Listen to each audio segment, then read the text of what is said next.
changed just a little bit from the one that you received.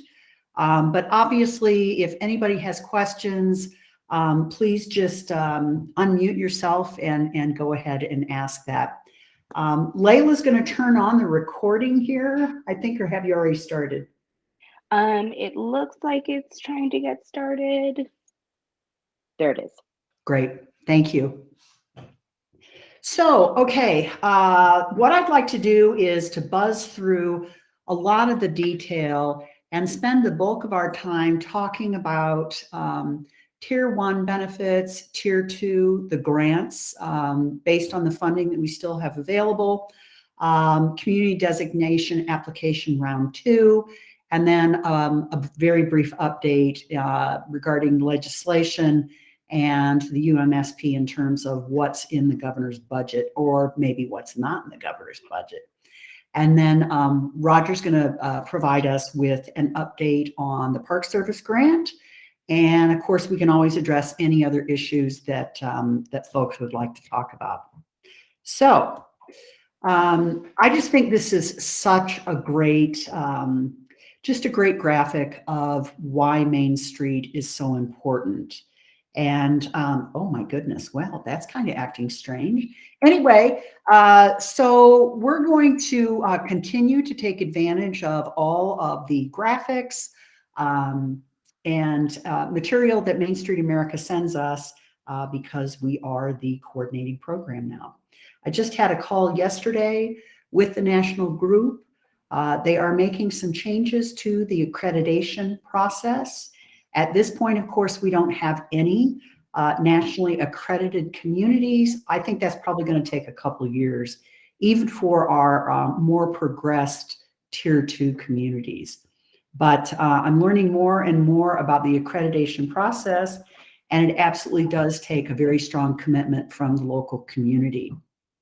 So I think this just underscores the need for us to roll out a program that is inclusive, that helps local communities understand the importance of the work that they're doing, all headed for, you know, the goal of becoming the best Main Street program that they can. You know, a few communities, I think, in Utah could achieve fully accredited status, but I do think it's going to take a while. So the budget, and I just got off the phone with our finance director, Cameron Dalton, and confirmed a few things.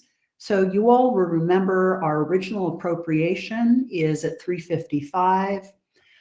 We do have to provide set aside for fees from the Attorney General's office, as well as our Go Utah finance fees.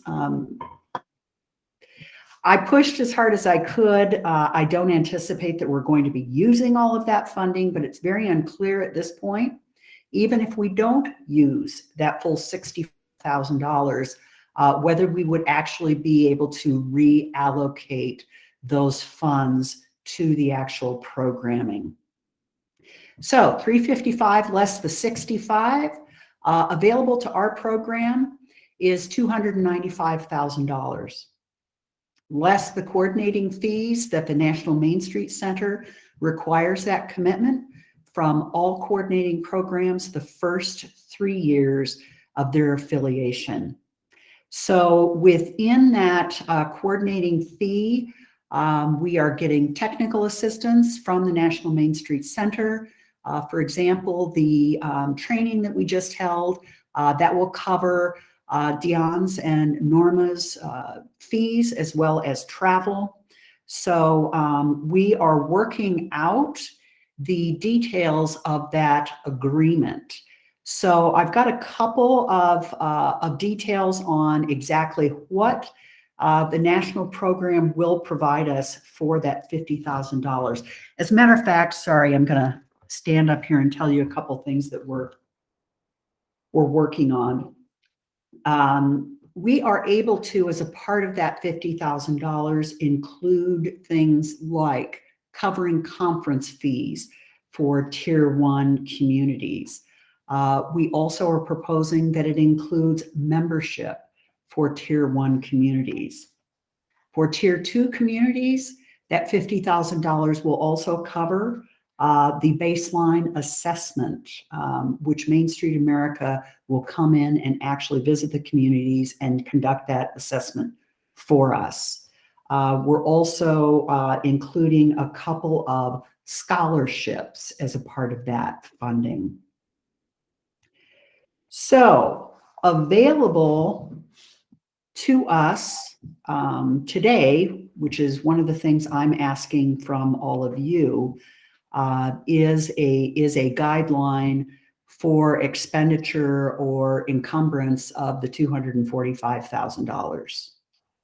So recommended amount out of that for downtown enhancement grants is $215,000. Basically, that would be divided amongst the 7 Tier 2 communities, which, if my math is anywhere near correct, that should give each of those communities $30,000 to support their downtown enhancement priorities. Set aside for trainings and additional consultant work out of our overall budget, we're recommending $20,000, and scholarships primarily to support travel for UMSP designated communities. We'd like to see $10,000 set aside for that. Dan? Yep. The math you just did on that 215,000, that's the average. That doesn't mean they actually will get 30,000 plus, right? That's excellent question. It's one of the things we need to decide as a group. Do we want to max everybody out at $30,000? What makes the most sense? What is an efficient way to distribute those funds? So yeah, we have to talk about that. And Nan, would those be post-performance awards, or can you give the money up front, or at least some of the money up front? Good question. And I think because the amount, with only probably seven communities applying for those downtown enhancement grants, we could probably provide up to 50% up front. We do that with a couple of our other grant programs, so there is precedent. But we do have to, I believe, finance would require us to hold back a certain portion of it to be paid upon, performance of their program. Nan, it's Lenise. Are these matching dollars? Aren't they matching? We need to talk about that as well. And I think, Roger, when you and I started talking about this, I think we were hoping we could get maybe a 50% match. But within that 50% match, we could be, very generous in terms of that could be in kind, that could be cash, it could be stacked with other, programs. So definitely, I believe we should require some kind of a match from the communities. Yeah, I think that's helped. I like the idea of 50% or something, and then there's, partway through you could decide who was performing and not, and then maybe do a rebalancing if a community says we're just, not going to get that money spent. And there's a strategy I've seen with some grants we've awarded where a community may be doing something, they're already lined up to do something that would fit within the Main Street umbrella, and they could include that in their work plan and count that as match. It broadens their work plan. And I've never worried about the fact that they already were planning to do something, but I don't know what everyone feels about that. If you follow my drift on that. Yeah, I like the idea of trying to reward communities that don't have a lot of wherewithal. And I'm not sure exactly how to balance those two ideas. Roger? Here's a thought. Maybe in a smaller kind of way, we could take a cue from what the legislature has done with the economic development funding for rural communities and take half of the available grant money. In other words, $107,500 and divide that up between the tier 2 cities, and then make the other 50% of 215. My math is not great. And make that available for competitive grants among those tier 2 communities. So if you know, so you would get a certain amount for being a tier 2 community, and certainly there need to be rules and parameters around how that's used. And I like the idea of a 50% match. And then the other side is if an individual community has a big project or a big thing that they would like to do and accomplish, and they can submit a competitive grant, then there's a pool of some significant dollars in addition to that first tranche that they could compete for on an annual basis. That's kind of what they've done with the economic development funding at the county level. Right. In theory. So one of the fears that I have is not a fear, maybe it's the anxiety that I have, is to try and push out this funding as quickly as possible. Because if we don't get this encumbered before the end of our fiscal year, which would be June 30th, it just doesn't send the right kind of sign, I think, to the legislature or even, you know, the agency management. So I guess I'm just throwing out there's a sense of urgency to push these funds out. And didn't we talk about this before a little bit, Nan? Having some low, not low hanging fruit necessarily, but some standardized things that they can do that would be easy to approve. You know, we talked about signage and things like that, that again, with parameters, we could easily just, you know, not need to review as much as more creative solutions to in effect achieve what you're saying.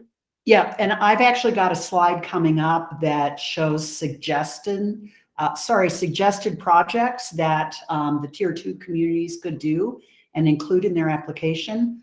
But one of the things that we've said all along with these grant funds, whether it was in the pilot program or this program, is that we want to be as flexible as possible. That's not to say, Paul, I actually like your idea, but for this first year, I do want to try and keep it as simple and that's a good point. And that's a good point that, you know, and maybe this is something to look at for future rounds of funding. July. Oh, sorry, Paul. It's surprising how fast July 1st comes upon us. Yeah. And unfortunately, I had all hopes of pushing out the downtown enhancement grant process quickly, but that did not happen. So I've got some revised dates for you to look at. I think what I'd like to do here is go through the rest of the information, circle back, and talk more about the budget. Does that work for everybody? Can I say one quick thing? The Sure. only problem with going with 30,000 is some of the smaller communities might not be able to match it. So you might want to have it be a sliding scale. Just a thought.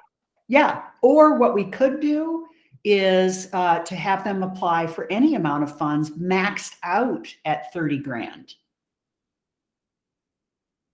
And special dispensation for extraordinary projects that need more. Maybe. Yeah. If they can make their case. Yeah. Yeah. Okay. So just quickly looking at some of our plans for next year. This is not a comprehensive plan yet. I haven't had a chance to actually produce it, but I do feel strongly that if we're going to ask our communities to do work plans, that the state program needs to have some kind of a work plan, a business plan to match the budget expenditures. So obviously we're going to work on implementing the Main Street America program requirements, training programs, all tiers, all communities. We'll provide support to the communities as we've outlined previously in the document. We're going to produce a monthly webinar starting January, and I'll have more on that in a few minutes. We will attend and coordinate Utah's presence at the annual conference. It will be in May, I think 16 to 18 next year in Richmond. And if all of you haven't been to Richmond, their downtown area is really great. You're talking about Richmond, Utah, right? Richmond, yeah, sure. Try Virginia. Yeah, Richmond, Utah. I'm not even sure I know where that is. We'll also produce some kind of an annual conference. I'm looking at the fall of next year. I've been recommended to do this by the national group because they believe it's incredibly important to gather all of those communities together, learn from each other, but also gives us an opportunity to present to everyone all in one place. I'm working now with Norma Mice from the National to address Tier 2 community baseline assessments. It looks like that may be in April. So heads up to those of you connected directly with Tier 2 communities. Let's start honing in on April. We also need to provide the 2021 annual report to the legislature. I also want to push that out to all Utah elected officials in all of the Utah communities. So again, this is just a quick overview, highlights of the 22 plan. So let's get into a few of the details. Now this is in terms of the budget. So the Tier 1 communities, of which there are 9, propose support for each community, and these are included in the coordinating fees, that $50,000 that we pay to the national. So within that, proposed support for each community could include 1 complimentary national conference registration and 1 complimentary basic membership in Main Street America. So how much are those amounts, Dan, approximately? Right. So the basic membership, they're actually changing it, so I can't give you an exact fee, but I think it's around $400. And then for what I had this, for registration fees, it's like $415. So yeah, I mean, Norma and I are working this out to make sure that our $50,000 will cover what you're seeing proposed here. I think it's really important that we support Tier 1, particularly as, you know, they're all at the beginning stages of trying to do this downtown enhancement work. I think if we provide them this kind of financial support, they're going to find it obviously, hopefully, very helpful, but it also bolsters their commitment. And I think that we should do it on a reimbursement basis so that make sure they go and don't miss it, that kind of thing. Yep. And possibly try to, I don't know if there's a threshold that you can require, but you want somebody that's, you know, committed to it in the long term, not just somebody that's going to leave after attending a conference, you know? Right. And I do have a special code that we will push out to Tier 1 and communities that will enable them to register complimentary for the conference, and then I get to do the back work on that if I'm making sense at all today. So just to clarify, Nan, the travel costs and hotel and everything would be on them. Correct. Yes. Thank you. So yeah, this would strictly be cover their registration fees.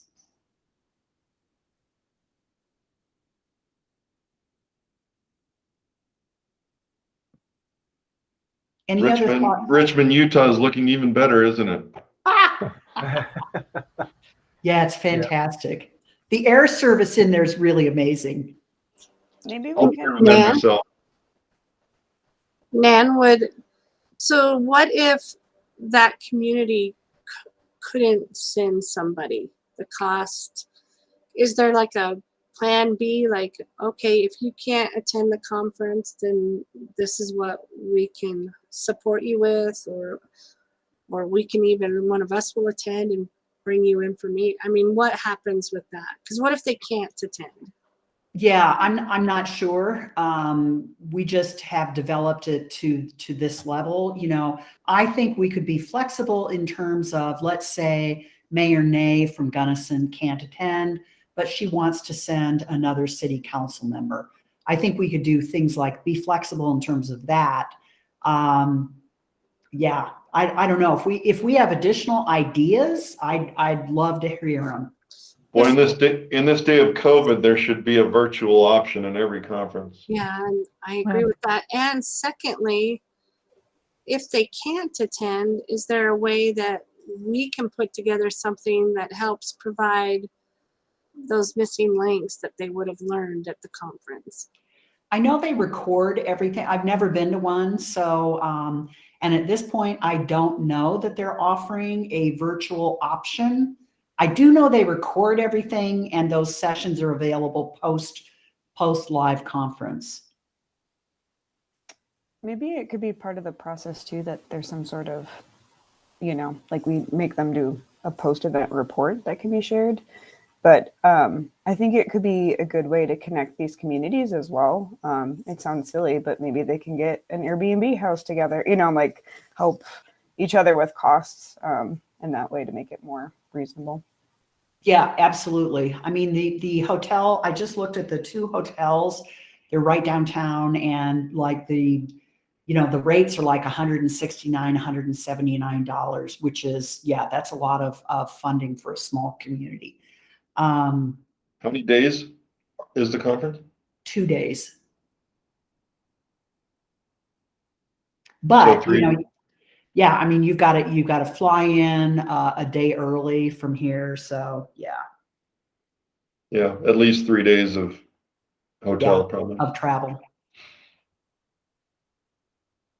Let me research and find out what they're going to do about potentially a virtual option, because certainly that's going to come up with other programs as well. And would you be able to send a link to that conference registration so I can get it on my calendar and everything too? You bet. Thank you. You bet. Nan, do you know if the recordings would be available to all of the communities that are currently involved? So I believe it probably will be available only to Main Street America members. So yeah, if we sponsor membership for Tier 1 communities, they'll have access to all the resources, which I mean truly are amazing. I'm going to assume most of you haven't been on the Main Street America website, but seriously, it's like information overload. They've got webinars, they've got documentation, they've got all kinds of stuff. One of the other really large benefits, which I don't think we've talked about at all, is their online community forum. And it's called The Point. And so many things come up in The Point. Communities helping each other, does somebody have a marketing program that they've done for downtown coupons, for example, all kinds of different things. But access to The Point is also included in that membership. One of the things that I'd like to propose candidly as a part of Tier 2 financial support, that we require Tier 2 communities to use some of those funds to join Main Street America. I'd also like to recommend, let me get to Tier 2 here for a minute. I'd also like to recommend that they attend the Main Street America conference. I don't think we can require it, but I'd sure like to suggest it strongly.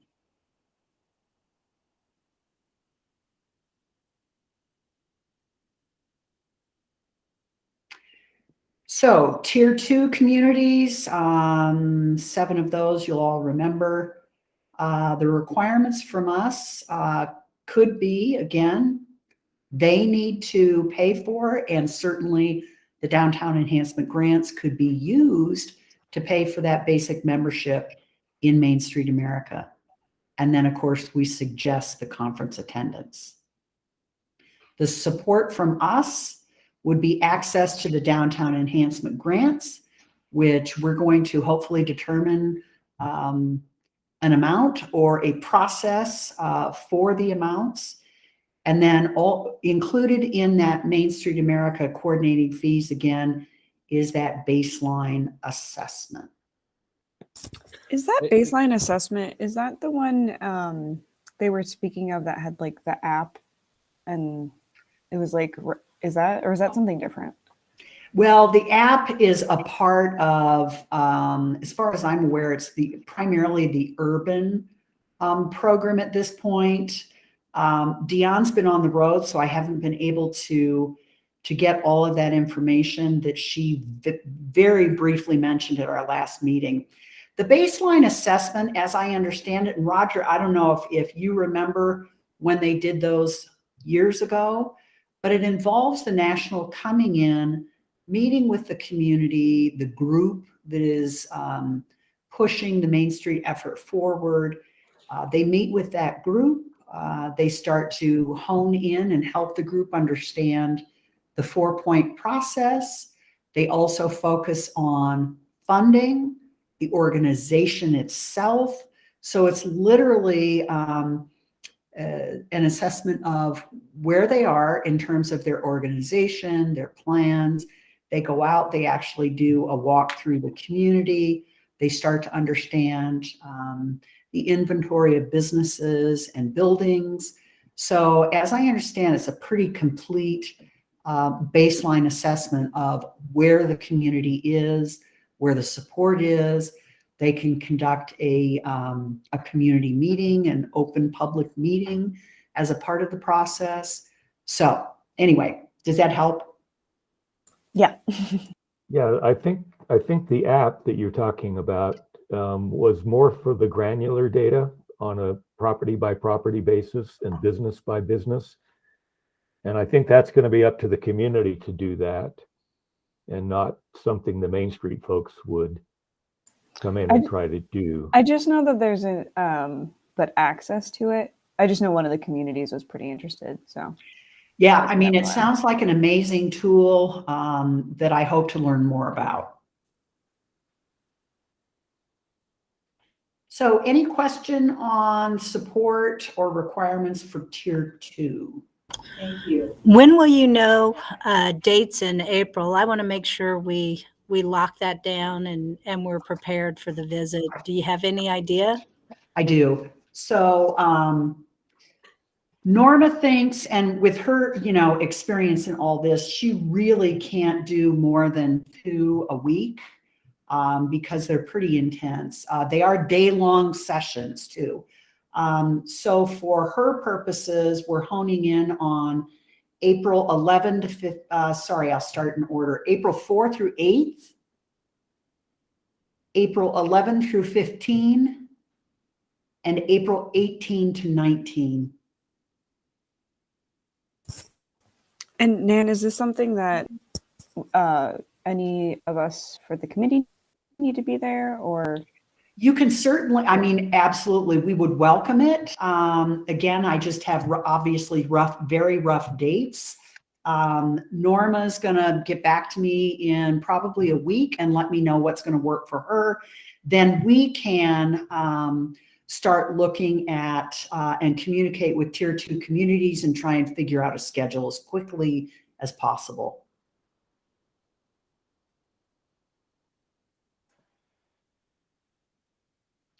Remind me, what does the basic membership and MSA cost these communities? If I remember, it's around $300 or $400. Okay. And that's the basic membership. But again, it provides access to all the resources on the website, that community forum called The Point. It also gives you reduced fees, registration fees at the annual conference. Are we asking them to join prior to their assessment or their application for funding?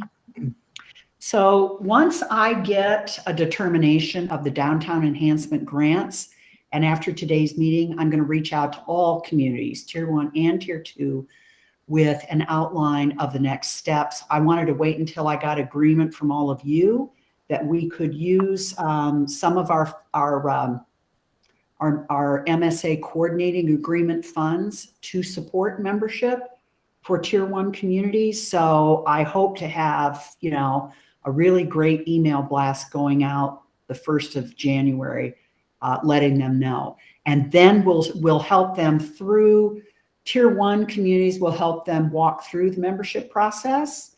And then Tier 2, I think they need to, if they can, join, and then that could be part of the reimbursement for the downtown enhancement grants, if that makes any sense.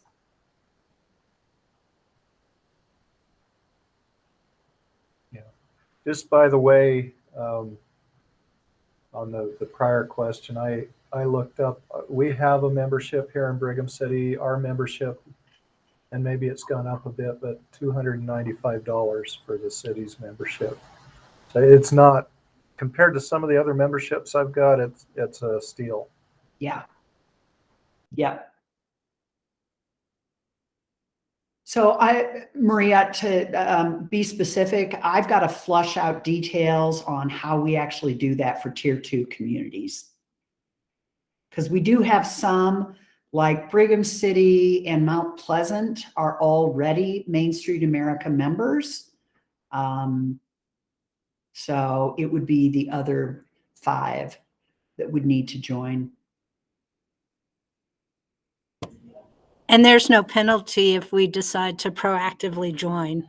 Oh, correct? Okay. My gosh, no. And if we all agree, we can reimburse those fees as a part of the downtown enhancement grant.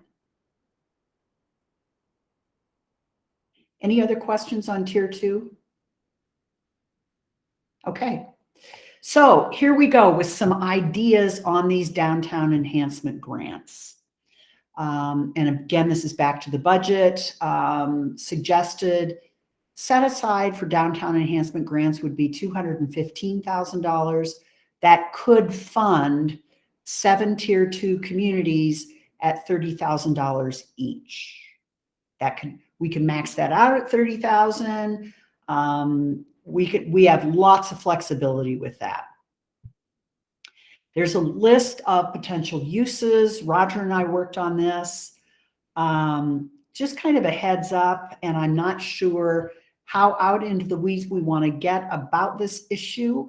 But originally I had thought, we can support lots of infrastructure. And Roger very astutely pointed out, we want to be uber careful about what kind of infrastructure and how deeply into infrastructure these grants funds could be used to support. So under the heading of streetscape, you'll see a little bit of quote infrastructure there: parking, sidewalks, green space, lighting. A CRM is a customer relations management system. Many of you might be familiar with Salesforce. It's basically a way to keep in contact with any sort of constituency, any sort of grant process. We actually use Salesforce at Go Utah. Can you select it directly, or do you need to go through a bid?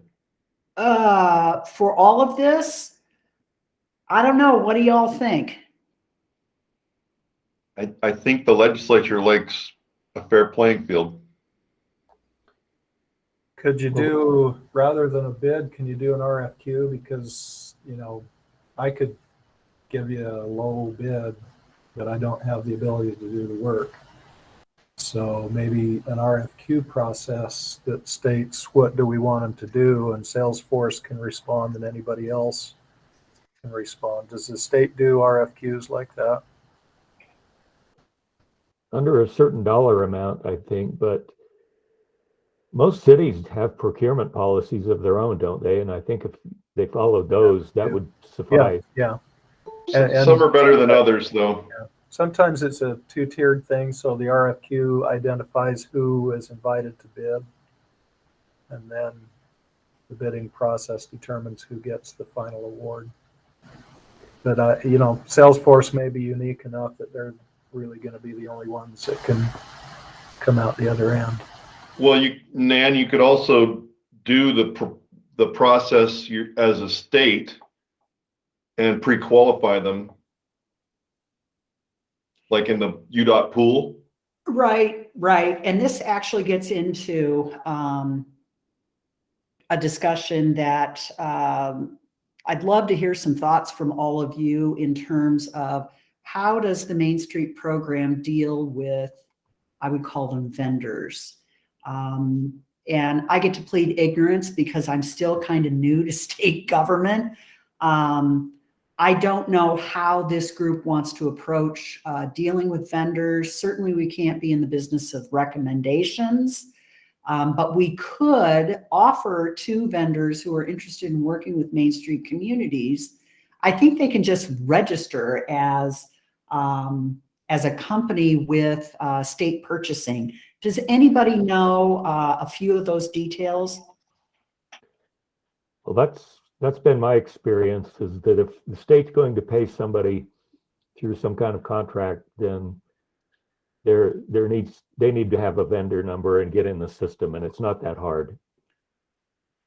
Also, I mean, as the private side of this, like we have a preservation directory, which is something that we house because of conflicts.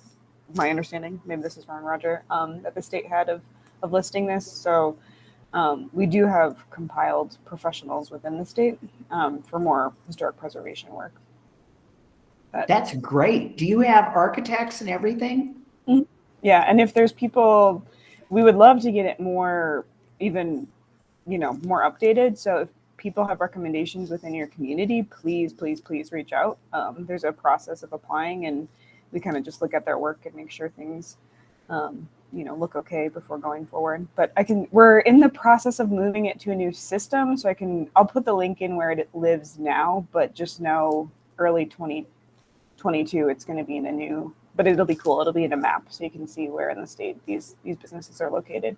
I did have one comment though, and I don't know thoughts on this. I mean, a lot of this work would be done by local, if it's stuff with streetscape or, stuff that's more tangible, but I'm thinking with the CRM or things that could be a little bit more national, do we want to put like that, or put some sort of caveat that, even if it's more expensive, if it's something in Utah, that has priority? Because that does, I don't know, I see a little bit of a conflict if we're putting out proposals for bids, and for whatever reason, again, I think the majority of this would be Utah based, but if there's an area, I guess more marketing and advertising, if that's going out of the state, it seems to kind of go against some of the mission of Main Street. So just a thought. Yeah, and just to speak of Salesforce, so we've used that some. It takes quite a bit of training. To master that. So I'm not sure that some of these communities would have either the IT support for it, right, or even the time to take all the training. So there may be other options but yeah, it is something the state has embraced though. So it is a really great way to kind of put a tracking system on institutional knowledge. So for example, at Go Utah, we can track process of all the grant programs, so on and so forth. Anyway, I just put that down as a suggestion if communities would like to get into that. Hey, Nan, do you know if Salesforce allows sub users under a state?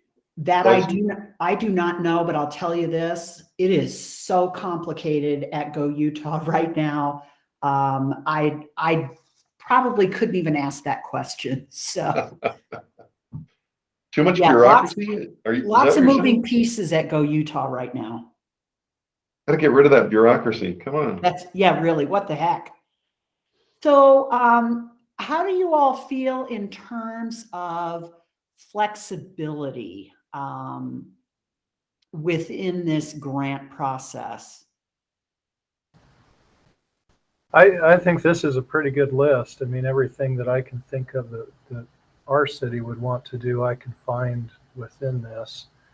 I think maybe just in case there's something out there that's unique enough, maybe there'd be a category that says that a community can propose other, at the discretion of the program, a community can propose something and then it can be assessed. But I think this is a pretty comprehensive list. Yeah, I think I'd like to be flexible and, let them come up with ideas. So for example, I don't see youth programs on here, but I think if there were costs associated with that, that would certainly work as long as it's Main Street oriented, I would think. Good one. I forgot about that. Do we also want to for the funding range? Because I think it's like right slightly over 30,000 if we split it evenly. Do we want to put it up to 35,000 in case one community only applies for something that's 50, so that way we're not running into the issue of not using up all the money. Yeah, that's what I commented on before. Yeah. So that you don't have to match $30,000. Yeah. And I again, I don't know, because I don't think I was a part of the group last time with the facade grants, how easily those came. Again, just with the concern about getting people to apply and speeding up the process, would it make it more of an incentive if we did it instead of 50-50, like 40-60 or something during the first round to get people to apply faster? And then the expectation is, next year it'll go back to 50-50, but just to get it kicked off. I don't know. And or what if you did low threshold things that didn't require any match? Signage, benches, some aesthetics that are easier to manage. Yeah, as long as it's simple. I don't know how Go Utah would look at that. The interest of getting it out there, your idea of pushing things out. Yep. And if there's, the lower the hurdle for administrative burden on the state as well as the locals, if you can do it, I think that's a goal that we should aspire to. Okay. So for this first round, that maxes out all of our budget. I did talk to the finance director and he does say that we can carry over funds. Didn't say how much, but I think if we do end up with applications from tier 2 communities at less than $30,000, we could carry that over into the next year, because looking ahead, we know right now that Heber City, for example, and also who was the other one? Kind of frustrated with me because they did not achieve tier 2 status. I'm trying to think who it was. Roger, do you remember by chance? Was it Gunnison or? Well, yeah, I think she was frustrated, but she's nowhere near from what I've seen. But certainly Heber was challenged because they have been doing and focusing on downtown enhancement for a little while. But my point is, we've got a couple of tier 1 communities that absolutely want to jump up to tier 2, which means we're going to have more communities at a tier 2 level, dividing up fiscal year 23 funds for downtown enhancement grants. So that carryover may support, an increased number of communities going for that money. Yeah. And Nan, remind me, it's going to be the same amount next year as well? Correct. So Because the max could go down. Right. The max amount of available funds per city could go Correct. down. Correct. That is correct. But Bianca, you're right. The appropriation is ongoing at 355. So, if I could get some guidance, probably ending in a vote from all of you in terms of maximum amount of funding, and then I'd feel better if we could take a vote on the match required.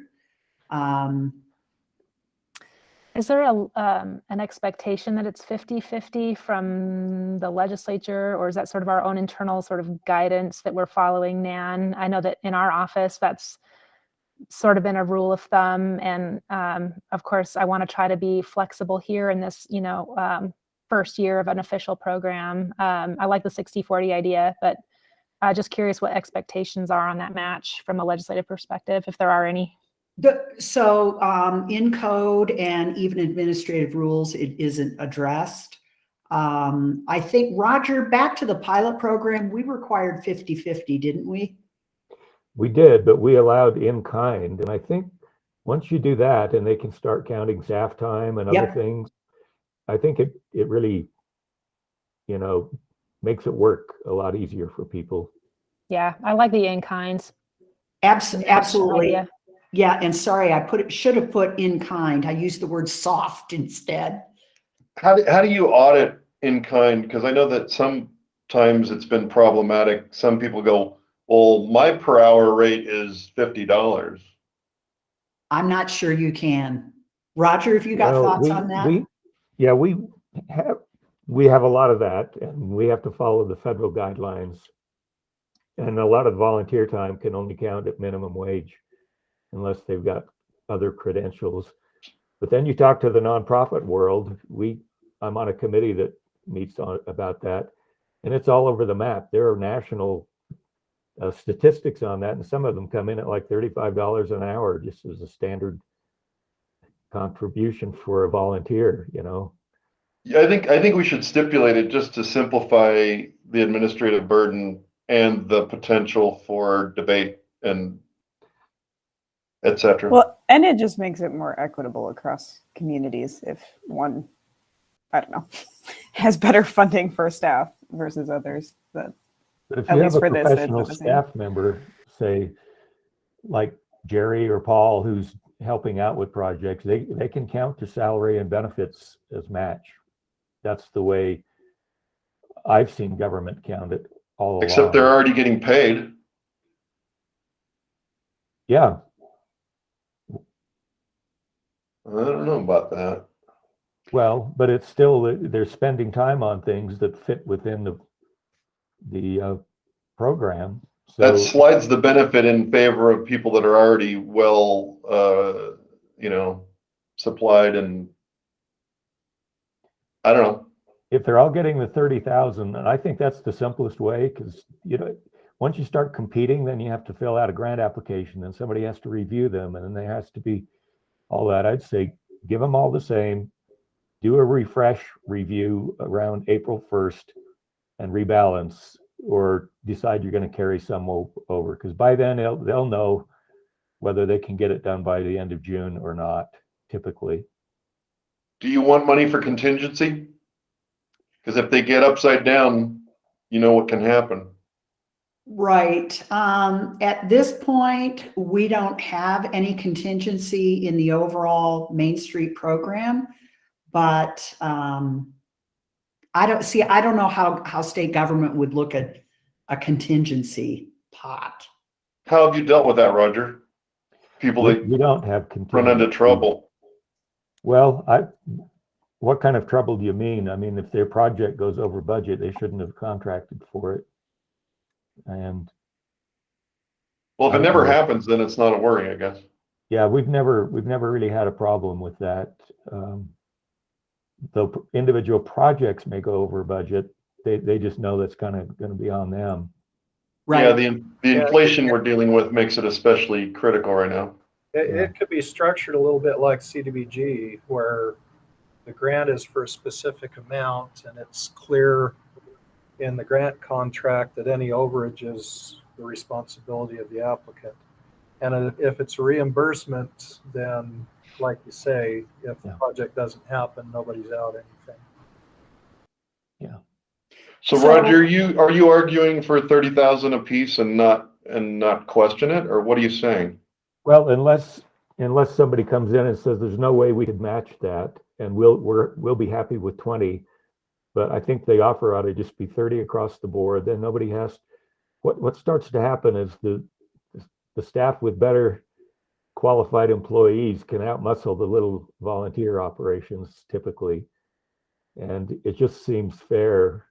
We've run CLG grants for 25 years, just on everybody gets money, and this is the maximum amount if you can match it. And it just made life so much easier for everybody that they've And never wanted to change it. What's your flat rate? 10,000 max. Okay. I mean, because that is a concern, and administering things costs a certain amount of money, period. But if we can keep it easy, that makes everybody's life just a lot better. Well, yeah, and just so everybody knows, as we did with the pilot community grants, they will have a full contract drawn up by us, and we have pretty tight contracts. So, and their scope of work, the community scopes of work, will all be included as a part of that contract. We can build in the match requirement. We can build in, partial billing, partial compensation for it. So, yeah. Roger's idea is kind of what we were looking at. Again, with the goal of getting support out to these tier 2 communities quickly, and we'll be encouraging them to look at that low-hanging fruit. Do you need a vote right now? We got a bunch of people leaving. I know. Yeah, I would like a vote on the maximum amount of funding per community, the match requirement at 2-to-1, including in-kind contributions. So yeah, match and total amount of funding. Can we go 50-50 on the in-kind? You bet. I would so move that we go with Roger's recommendation, 30,000, unless they want less, and it goes back into the pot. I'll second that. Great. All in favor? Aye. Aye. Aye. Aye. Or me. Thank you all. And we will work to get that application portal open from January 1 through 31. Will the payments be based on receipts or 50% up front? 50% at the end? Yep, we can do 50% up front if the community requests that. And then I'm going to have to work with compliance to see how detailed in terms of receipts. Most of these agreements will be with communities themselves, and our compliance team has dealt with a lot of those, so I'll have to find out. I think if you can give all that upfront information, it's going to create a lot more good feelings down the road. Yep, absolutely. And I anticipate that they're going to want some kind of financial tracking on the expenditures. And we have a pretty straightforward system for the CLG grants that accounts for volunteer time getting recorded, bids, invoices, and proof of payment. And that's never been too big of a problem, even for the littlest CLGs, so we can share those forms. Yeah, that would be great. Anything that we can do to help our compliance team understand this process. Yeah, and anything that's already been tested and found, acceptable is helpful. Yeah, yeah, absolutely. Okay. All right. Any more questions on, well, and let me just put out a plea to all of you. If y'all think of additional potential uses of these funds, please let me know and I'd like to include them. This list will go on, info that we push out to the Tier 2 communities will also be included in the application. I'm hoping to get that portal open January 1. Nan, just a thought, the fact that the minimum or the maximum grant amount may have to go down as more people come into the Tier 2 level. Yep. It becomes a natural reason to increase the amount of money. Yeah, absolutely. And again, there's nothing, I mean, it's in code that we can go out and get additional funds to support the Main Street program. And I guess I was referring to the legislature. You could go back to the legislature and say, hey, we've got so much success in moving people to Tier 2. Right. We need X number more dollars this year. Yep, absolutely. I just wanted to highlight again for all of you the national requirements. I'm going to have to do a report on this year to the national.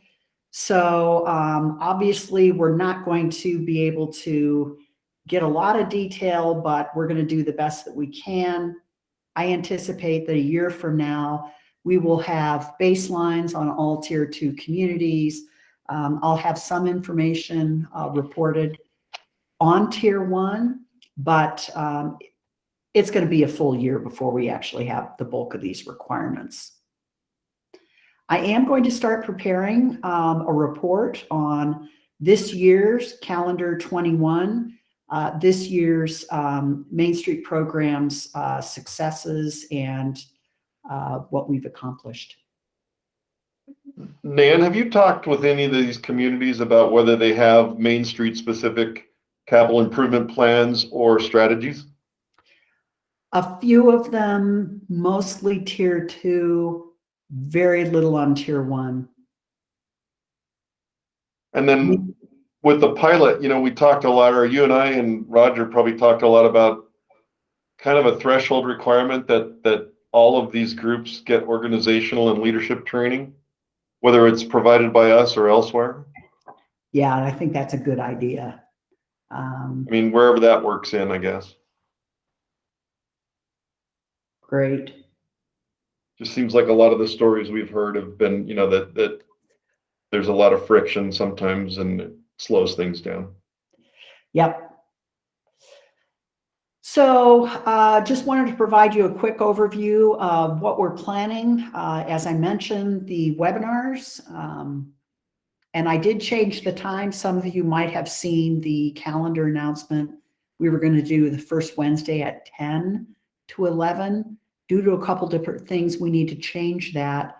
So now they'll be held monthly, the first Wednesday from 11 a.m. to 12 p.m. January 5th, we'll start off with Norma and me doing sort of a where to start approach. February 2 will be UDOT featuring our very own Jay Aguilar and others from UDOT. Is Tim going to be working with you on that, Jay? Yes. Perfect. March 2 will be SHPO, focusing on historic preservation, highlighting by Roger Roper.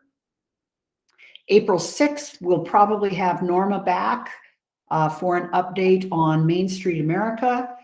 And May 4 and June 1, TBD. So if anyone has ideas or burning issues that they would like to be addressed in the webinar, let me know. Hey, Nan, maybe something to pencil in and we can maybe stay in touch as the months go on. But Flint and I talked a little bit about the EDA programs that we're going to be rolling out that will be opening around that time, around that May timeframe. So maybe pencil in some time for us to talk about that a little bit more, as it's certainly applicable to some of these communities. That would just be a thought I had. Great. No, that's super. Nan, could you, excuse me, could you send out calendar invites for those webinar slots? That would help us get them on our calendars and reserve that time. You bet.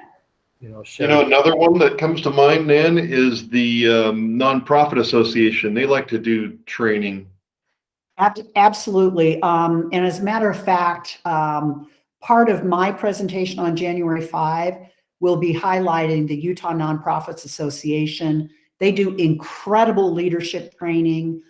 They literally provide resources to someone who's never worked with boards before. They're a really great resource. So yeah, absolutely. There's your TBDs. Yep. Taken care of. Yep. Just making a note here. I'm just putting out a plug for any communities who might think it's relevant, but we're starting back up the Historic Preservation Conference that we do annually. And that will be, I can put a link in the chat. It's April 29th and 30th. And so it would be great to have, some Main Street representation there. The theme is really about, diverse Utah communities. And so we're trying to really engage the community level that, anyone can be a preservationist. You don't have to, be an academic or, hoity-toity or whatever. But anyway, so I'll put a link in. If any of you have, we'd love to get actual case studies. But Nan, if that's something you or Roger can talk and pitch the Main Street program, it'll be in Salt Lake on the west side. So maybe we can engage, Granary District and Midtown to be there. But obviously we would love representation from the whole state. So I'll put that link in the chat. Super. Thank you. Kelsey, is there going to be a virtual option there, or are you rolling the dice for in-person only? We are hoping to. So it's the joys of logistics. small nonprofit of putting it together. So, but we're working obviously with your team with SHPO. So I think that's a big push on their end. So I think your office is going to be helping with making it much more accessible online. Yeah. And there'll be just also putting a plug, it's going to be in the Art Castle, which is a cool old ward that was going to be demolished but got saved by the Utah Art Alliance. And we're going to be doing a historic windows workshop. So if you know people who would be interested in that, again, details for that will be out soon. And Kelsey, there's a registration fee, isn't there, for that conference? That is also TBD. We're trying to make it really accessible, again, since it's community driven. So I think it's going to be a sliding scale option. So if you are underemployed or unemployed, that it would be, low cost to zero. And if you are more established, then we would ask, normally the fees are pretty reasonable, like $30. So it's nowhere that's going to break the bank, but that's typically the range. Well, and maybe what we could do as a part of the Main Street budget is to support, if communities need it, maybe we could pay for their registration fees to your conference, Kelsey. Yeah, that'd be great. Or a tier 2 community could use some of their 30,000. Absolutely. Yeah. I'll add, do you have any info in writing? Oh, you just put a link in there, didn't you? Yeah, I put a link in. Yeah. And I would say we're really trying to engage, we're using a tax credit hotel as a hotel option. So if there's any cool places that are using Main Street, we can highlight them within the conference. And obviously I know the Salt Lake one's a bit better, but yeah, please reach out to me. I'd love to get creative of how we can promote and see everything succeed. Hey, Nan, are you going to have any in-person trainings? These are all webinars here, right? Right. Yeah. I'm working again with Norma on trying to figure out exactly what trainings we're going to offer, but certainly in-person trainings, hopefully with a virtual option. There are the dates for the annual conference in Richmond. Sorry, it's Virginia, not Utah. And there's the member registration fee. And we'll start looking at some dates to produce that annual conference. This is something to think of if you do in-person ones. We've started getting involved in walk audits, and a number of cities do walk audits. What are The health those? department does walk audits. Is that an area that you might want to stick a pin in and see if that's of interest to the group? What are walk audits? There are national consultants that actually do walk audits. They walk through your community and they identify obstacles and enhancements that can be put in place to create a more walkable environment, sense of place. Wow. I'd love to learn more about that. I'll send you some links. Oh, that would be super. Especially with some of the, well, so many of our communities struggle with having state highways right through their downtowns. And so the issue of walkability, as you know, look at Heber City, that was one of their big challenges. Yeah, when I was with 5 County, we did both walk and bike kind of audits to identify issues. Nice. That's great. Hey, Nan, while I'm thinking about it too, I don't know if this is a good idea or not, but would there be interest in the Roger Brooks like community assessment being a possible program to support in that area too? Sure, absolutely.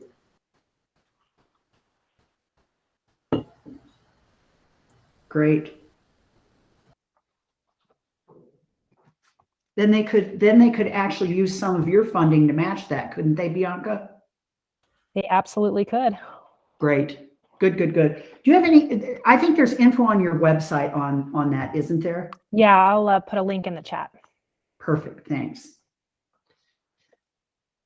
Okay.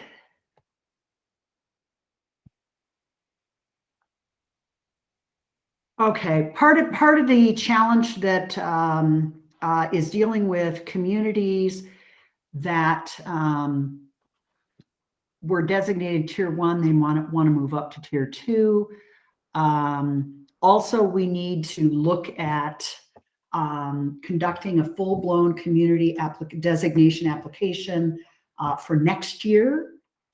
So what I'm thinking of is opening up the application May 1 through 30.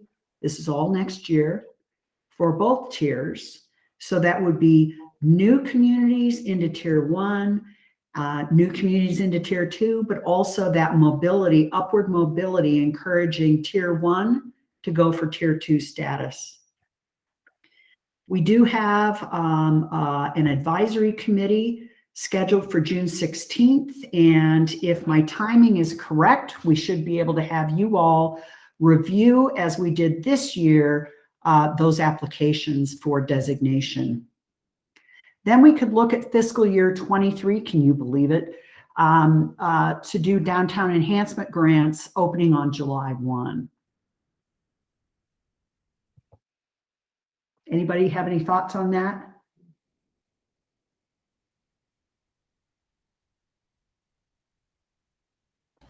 I think that sounds like a reasonable time frame. Great. Did we get any feedback from communities about the application? Is there any modifications, or are we happy with that? Well, let's ask Paul and Mayor Lanise. What did you all think? And well, no, I don't think Maria did the application. Yeah, I think the applications are doable. I think it was a pretty good form. I agree. I think, I know I learned a lot from getting together and going through the evaluation because I misunderstood some things. So I think the second round will be more robust, having done it once and learned a bunch from it. Hey, Nan. Yep. Some of the comments that I heard when we had that workshop where you announced who got what tiers, just from the people who were seated around me, it seems like the biggest thing that I heard was some of the communities saying, "Oh, really, we should have gotten tier 2." So I think maybe having a maybe more robust explanation of the differences between tier 1 and tier 2, and that tier 1 has a lot more technical assistance and what that technical assistance includes, because I think some of these communities may have felt a little insulted that they got tier 1 instead of tier 2.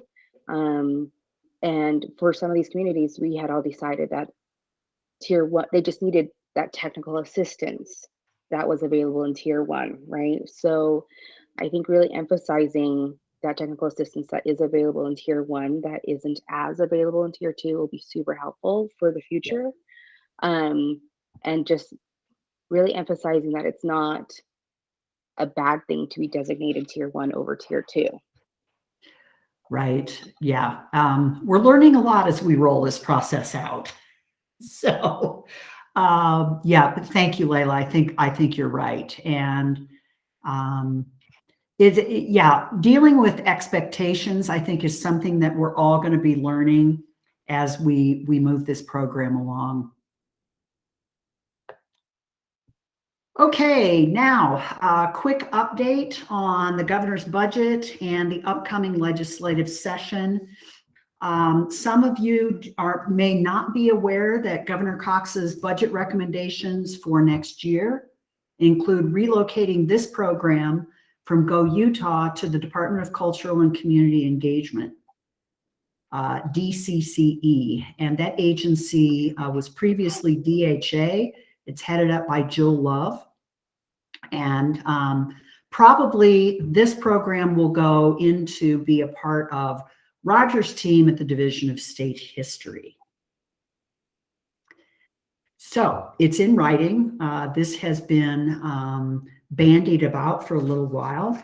I did want to let you know that there are other programs at Go Utah that are being relocated. So it's not just looking at the Main Street program. In the Center for Rural Development, we also house the Broadband Center, and broadband, that program will be relocated to UDOT. So Jay, you'll be getting probably the director's name is Rebecca Dilge, and she will probably go with the program. A couple of other aspects at Go Utah that are being relocated. Most of you already know that Pitt Gruey and the Office of Outdoor Recreation will be moving to the Department of Natural Resources. Pitt's already working there as an employee. The rest of the staff, I believe there are 3 or 4 outdoor rec staff members, will be moving to that department. Also being relocated is Talent Ready Utah. And gosh, I can't remember where they're going. Does anybody on the call remember where Talent Ready's going? Maybe to DWS, I'm not sure. Correct, Nan, it is DWS. Okay, thanks. And then let's see, the Pete Suazo Athletic Commission is also being relocated, I think, to the Department of Commerce. So lots of movement at Go Utah. Lots of moving parts and pieces. There are so many different issues in terms of economic development, the commissions, groups getting together, especially with rural in terms of the governor's special advisor, Stephen Lisenby. So yeah, it's a lot of moving pieces. So to hone in on a couple of other rural development changes, our program, some of you are familiar with the Rural County Grant. It will be funded at a higher level in fiscal year 23 if this comprehensive bill passes, and odds are it will. That will eliminate certain programs at the Center for Rural Development, the READY program, Rural Economic Development Incentive. That was a program that we provided grant funds to businesses that made new hires and met certain compensation requirements. The RCIC, that's the co-working space program that we had provided funding. I think we have about 13 different centers opening in rural areas for co-working space. Those funds will all be consolidated into the rural county grant. The enterprise zone tax credit program, odds are that will be totally eliminated. So we do not have much information on this comprehensive bill yet. I have been told that Representative Hawks is he's one of the co-sponsors of that bill. As soon as we have more information, I can certainly keep you all posted on that. I'm not sure I understand bill versus budget. Oh, so Go Utah will be working. Normally apparently what happens is a lot of the issues dealing with Go Utah are piecemealed out. So they have, like 20 bills that deal with Go Utah. So there'll be pieces of legislation, but this year, our executive director, Dan Hemmert, is working very diligently with legislators to make sure that this one bill will be comprehensive and it will include most of the issues dealing with Go Utah. Does that make any sense? I guess. Would it affect the long-term funding that we receive from Main Street? It will not affect the long-term funding. It will affect the administration of the program. So up for question is whether actually I will go with the program or if I will stay at the Center for Rural Development. But odds are the program will be moved. I don't know, Roger, if you've had any update.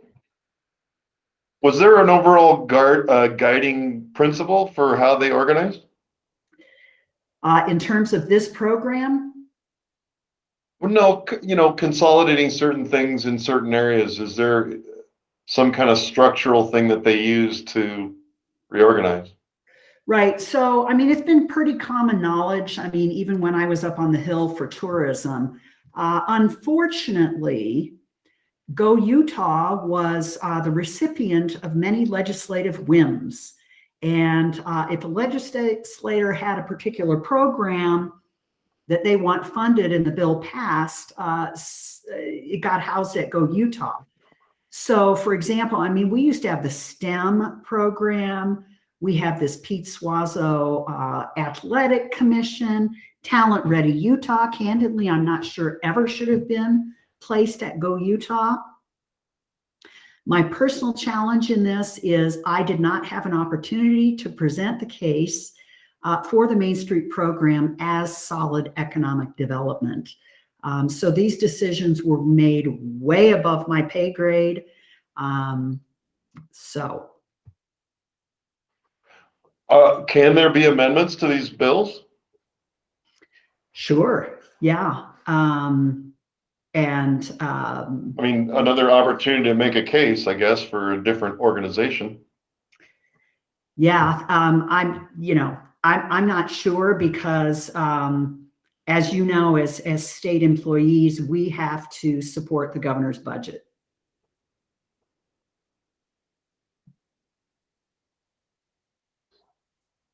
But we don't. Agreed. Right.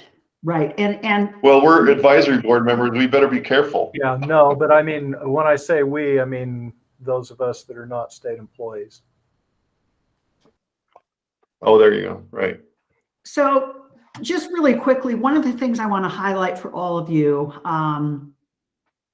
is a concern about the rural county grant. And Paul and I talked a little bit about this, but I just want to make sure everybody on the call understands that at this point, the Center for Rural Development will primarily only have funds and support programs at the county level, right? So if Paul Larson in Brigham City wants to do something particular with funds from Box Elder County, he's going to have to make sure that Box Elder County is setting aside funds to support community programs.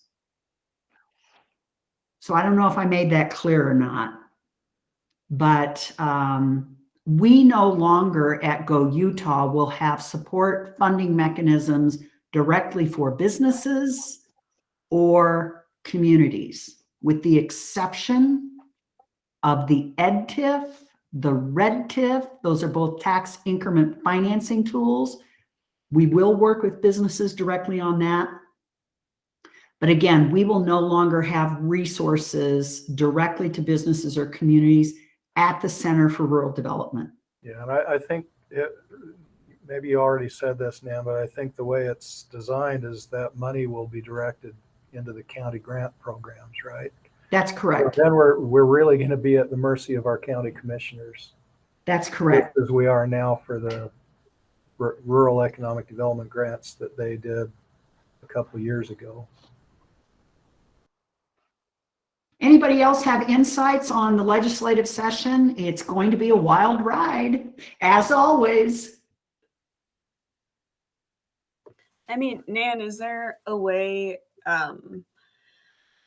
as a non-state government employee, that we can recommend that you stick with the program regardless of what, department it's housed in? Is that something that we could do to help support it? Or I don't know if there's a way that we can be of use at Preservation Utah, let me know. Thank you. And Rob, we've been through relocation of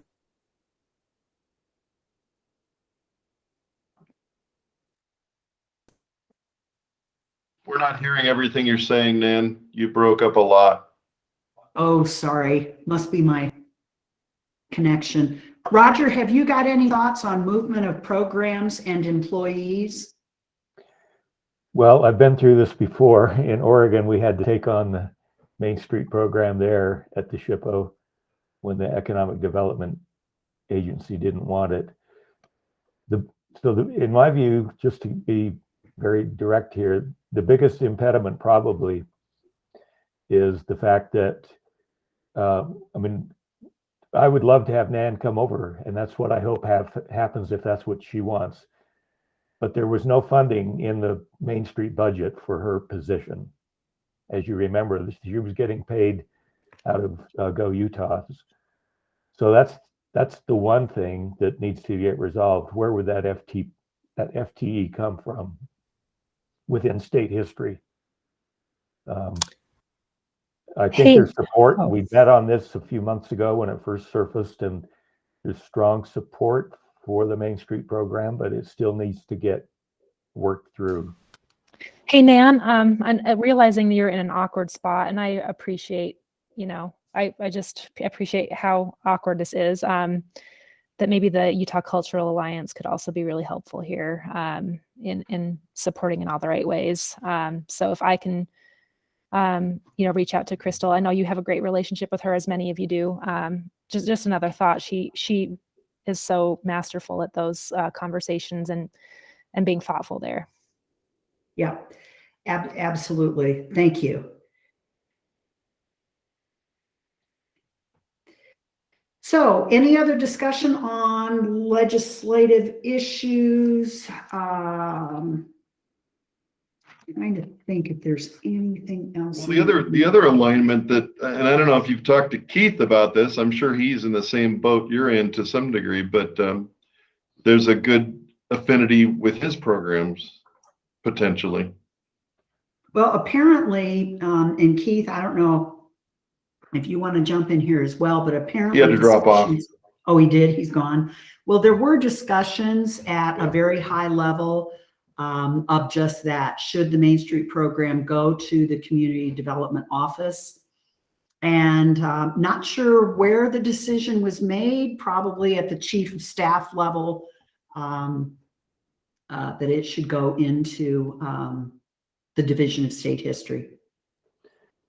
So this is the interesting thing about Main Street programs throughout the country. Their strength becomes a weakness when the legislature gets involved, because Main Street is so comprehensive. Yep. It's beyond the scope of any single agency. And so short-minded, narrow-minded thinking can get in the way there, and agencies can just say, we love it, but it doesn't fit very well. So. Right. And honestly, I believe that if I had had the opportunity, maybe pulling in Roger, if we had had the opportunity to present, a comprehensive defense of Main Street, we just didn't. I was never requested to come into meetings or anything. So unfortunately, I think this is a fairly regular happening. So again, to just wrap this up, we'll keep you posted. I'll be tracking several bills that deal with rural development, and I'll certainly keep you all as an advisory committee up to date on what's going on in the session. So that's finally it for me. Roger, are you ready? Sure. I don't have a slide, I don't think, do I? And in your slide deck, but that's fine. Just so you all know, and many of you may, last week we sent out the grant applications for that $675,000 that we got from the National Park Service. And we decided to do it in kind of a wholesaler retailer sort of way, that we're relying on the tier 2 community coordinators to be the delivery point for the applications. They know the building owners in their community, they can meet with them, explain it. So they'll be kind of bird dogging the applications within their communities. Those will come into us, we will then select them. There may be 6 from one community, and maybe only 4 of them get funded, because some from another community were a little better fit. So we're just working our way through this. It's a very simple application, 1 page of instructions, 1 page to fill out, and then photos. And it's more of a letter of intent kind of application at this point. And we'll see what kind of projects come through. But so far, so good. Had a good response from a number of communities. And I think Mayor, she's still on the line here. Mayor Lenise from Helper. I know she's been contacting a lot of business owners there. So this is moving forward, and I think it's getting energy in the way that we hoped. And I just hope we get some applicants who are really ready to move forward. But as you remember, it's a 3-to-1 match, so that's pretty tempting. 3 parts federal funding, 1 part local. And I find I have to kind of explain to people that our federal funding is not taxpayer dollars. Because some people are like, what are you throwing around taxpayer money for? Our federal funding, and this federal funding, is up from offshore oil leases that the US government collects fees on. And it's been that way since the 1960s. They decided to take a non-renewable resource and take benefits from that and put them into cultural resource benefits. So anyway, I found that some people kind of need to hear that. Otherwise, they think it's just another big government boondoggle giveaway sort of thing. Let's see, what was I going to say about that? So just so you know too, we had 7 tier 2 communities, but one, Ogden, had too large of a population, over 50,000, and that did not fit within the guidelines of the rural revitalization grant program. So they're not part of this. But we decided not to choke down the population anymore. We could have said it could be 20,000 maximum. But it seemed like, given our tier 2 communities, it was healthy to keep that open at the upper end as far as we could. So Cedar City could participate, and Brigham City and some others. So, and one final point. So part of the reason I was advocating on the downtown enhancement grants to keep it simple is because we put an extra little burden on those local Main Street managers, because we're planning to just give them the total sum of the money for all the projects that get approved. So we would not be having grant agreements separately with each individual property owner. It would be with the city's Main Street program. That's who we would contract with. That's how we do our CLG grants. If they're passing through facade grants to 3 different building owners, the contract with us is just one grant agreement. So we think that will work and try to keep it simple for everybody. And we know the business owners don't have time to mess with all the foreign world of grant management stuff as much. So anyway, that's a quick summary of where we are. And what I'd like to do, and we haven't had a really chance to do this, is to try to contact some of our regional banks to see if they would be willing to supplement funding for this revitalization grant program. They have some obligation under the Community Reinvestment Act to support things like this. And if they could feel like they could put in one part and it would be leveraged by 4 other parts, you know, the 3 federal and the 1 local, hey, you know, they get their name on it, and maybe that would work for them too, to have that kind of leveraging. So we're going to be exploring that as this moves forward. Anyway, any questions about that? Okay, that's all I had on that. I think that's so great, Roger. It's exciting. Maybe we should, when you start getting some more information on applications, maybe we should do a press release about that.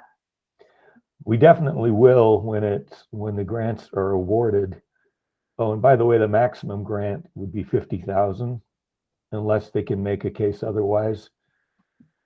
All of these grants come with some obligation, typically a 5-year preservation agreement, where if they muck up the building within 5 years, they could be subject to paying back their grant. Mm-hmm. If it's over 50,000, then it becomes a 10-year covenant, which is a little higher stakes, and most people don't want to get into that so much. But anyway, but yeah, Nan, definitely we'll be looking for opportunities for a press release on this kind of stuff. So Roger, if I understand what you're saying, the grant would actually, like in our case where the city at the moment has the program, the grant would be to the city. Yes, with individual scopes of work for each of those right grants. So I don't know if we talked about that very much, Paul, but it's just a decision that we decided would probably work better for the applicants. I think we may get some interest. So what we'll need to do is have them submit their projects to the city for submission, along with their I guess their proposal for meeting the match. Yeah, and then you could just forward those on, but I'm happy to talk with those applicants one-on-one if they have questions. Yep. Okay. And all of that. So it's kind of a team effort, but if we just needed a point person at the local level like you to spread the word and kind of be the organizer. Yeah, and I've gotten that out there to our folks, so hopefully we get some response. Okay. Great. Thanks, Roger. Fun stuff ahead. Any other burning issues that need to come before the group? Ideas, thoughts? I think the fact that the bowl game the Aggies are playing in is only going to be the Jimmy Kimmel Bowl for 1 year is of concern. Nice. Nan, do you need help in drafting kind of highlights of achievements and things for the next legislative You know, that's a great idea, Jay. I think what I'd like to do is I'll start drafting a Google Doc and just with bullet points, invite all of you into it. 14 brains are better than one. Maybe. It depends on the brain. No, thank you. That's a great idea. Yeah, I agree. What was that? Designing an elephant by committee? You've seen that, right? Yeah, yeah. Looked kind of funky, didn't it?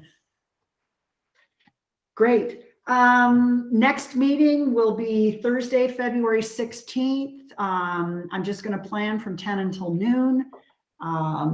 Actually, we're 20 minutes early. Yeah, so any other issues we want to talk about, address, ideas?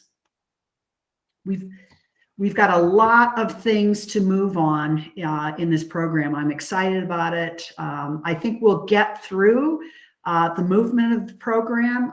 Again, I will keep you posted. I'm excited that there is support for this program at DCCE.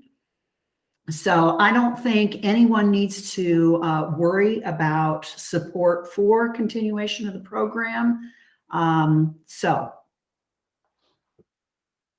there we have it. Anything else? You probably tell him this all the time, but I just want to express some appreciation to Roger for all the work he's put in here. And in the past, and I guess maybe, Roger, you gave us a little bit of an update on refilling that architectural advisor role that Steve left. Has that changed at all? Well, we're floating that again. That should be going out actually this week, I think. And it will be open for about a month. And we're going to try to reach more people, but it's a tough, I'm expecting we won't get a licensed architect. We'll get a technical preservation person, which is what a lot of SHPOs have anyway. It's not that frequent for a SHPO to have an actual licensed architect. So we'll just see, but I'd love it if there was kind of a semi-retired architect who wanted to tootle around the state and provide design assistance to Main Street. That would be the ideal in my view. Yeah, that was such a phenomenal thing to be able to offer between the two groups. Yeah. Yeah. Yep. And just FYI to everybody, Roger has been acting as the approver of completed facade grants for the pilot program. So we're relying on him and his skill set to make sure that these applicants have completed their project in the correct manner. So speaking of that, any quick update on is it the Union Block building with David Walker? Yeah, Union Block. Yeah, I think it's Roger. I guess they've formally submitted for reimbursement under the state grant, and they should be able to submit. They haven't submitted anything to me for the local grant yet, so. But yeah, I think the project is done. I'm hoping they do something. Roger knows what I'm talking about with the transom area. The building is a little bit blank. Yeah, they've got a sign in mind for that. So Okay. David and I talked about that a little bit. All right. So I wonder, Paul, if he would apply for one of these. I suspect he will. I would. The other one, I'm hoping we get an application from the Jorgensens for the Eddie Drug building. I think that would be a great project. One final thing, Nan, the 30,000, the downtown enhancement grants could go toward architectural consultation. Excellent. Yep. Okay, let me add that. And there may be an architect or two who would like to be able to do that. They just need to have some compensation for their time and travel a little bit, maybe, but there's a good partnership there with an architectural firm for the more complex ones, especially could be very helpful. Great. I'm just curious. That could be something, you know, Nan, in the future, that could be something that the Main Street program could contract out directly and do like sketch line drawings of how the main streets could look, you know, before and after kind of line drawings. Yeah, Well, yeah, I that's actually true. talked with Steve about that. I had lunch with him a couple months ago, you know, and he's back in the private sector. And he said that theoretically could work, but frankly, you'd be the lowest client on the totem pole. You know, there's the drumbeat from the private sector is so pronounced that he just said and in this construction climate, he just said, boy, I don't think we could be very responsive, but good idea, Jay. And I think there's a chance. Well,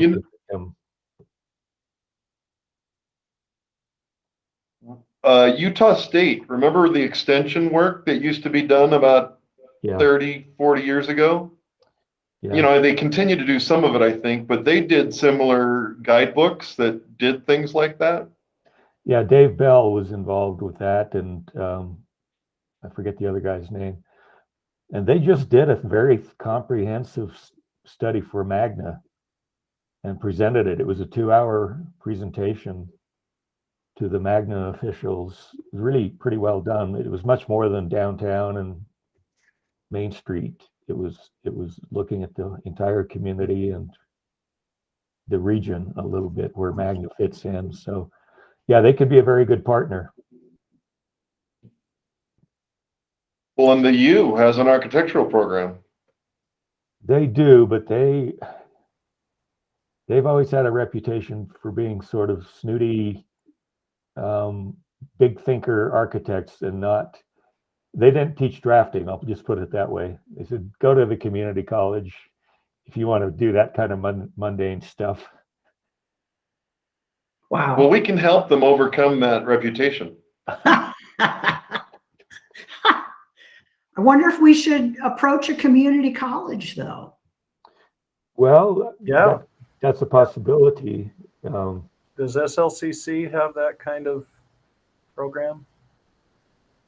Well, yeah, Salt Lake Community College it's an interesting program. They'd bring a pack of students down every fall and want to talk preservation. So I spend an hour or two with them. It's a interior design, but they actually know a lot about products and standards and things that apply to a lot of what people want with their buildings. They're not into the structural components as much, but that's something that could pan out. And I mean, well, that's a contact you should make at Utah State too, is to try to get in line for their extension projects.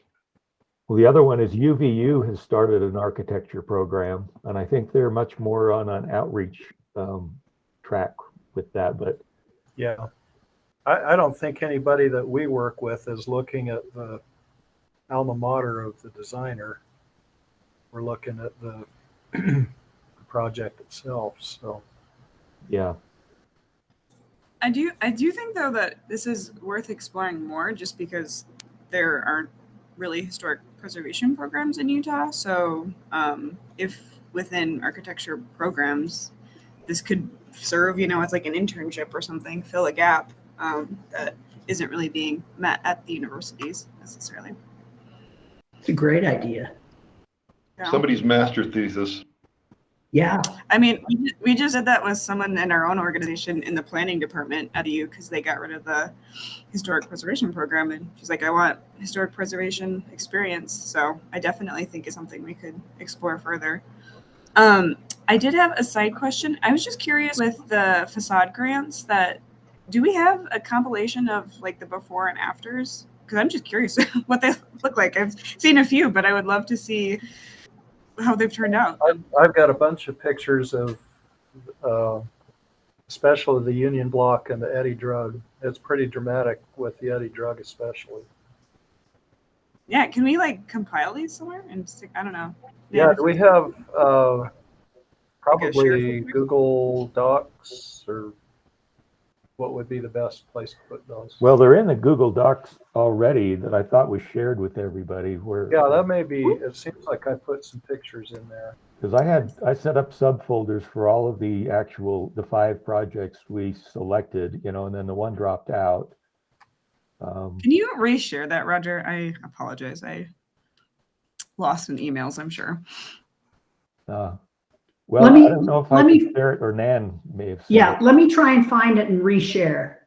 Idle Isle is also really dramatic. I Yeah. wonder if I've put any pictures there from Idle Isle. And then the That one one's from Price, that's, so we have some, but yeah, I thought the Idle Isle was probably the one that most people would Yeah, really be amazed over. yeah, yep. Are the photos that are in there, are those ones that we'd be able, like Preservation Utah, to share? Is there any image right issues? Just so we can, all right, because we can promote, Main Street as a program. I don't think so. There may be a Google Street View or something for 1 or 2 of them, but Okay, well, I'll look, and if I can tell clearly who took it or whatever, I'll reach out maybe like you, Paul, if you stuck the photos in. Well, okay. Thank you all again. Appreciate the support, and I'll be sending out information, of course, in advance of our next meeting. Keep you all posted on the grants. Got lots of things to start pushing out. So I'm excited to get moving on the downtown enhancement grants. And let's see, the annual report. I'll be doing a Google Doc for that. Webinars starting. I'm excited and looking forward to that. And we'll keep you posted. So last call for any questions. Cool. Well, happy holidays, everyone. Happy New Year. Can you believe it's going to be 2022? I mean, seriously, that's even hard to say. Yeah. Ay. So, Seems like we lost a couple of years, didn't we? Gosh, it feels like it, doesn't it? Oh my goodness. Yeah, it's just crazy. But listen, thank you again. I really appreciate all of your support. We'll keep you posted, and this is a great program. So thanks for your support. okay, thanks. Okay, thanks everyone. Thanks. Happy holidays, everybody. Thanks, everybody. Merry Christmas. Bye. Bye. Stay healthy.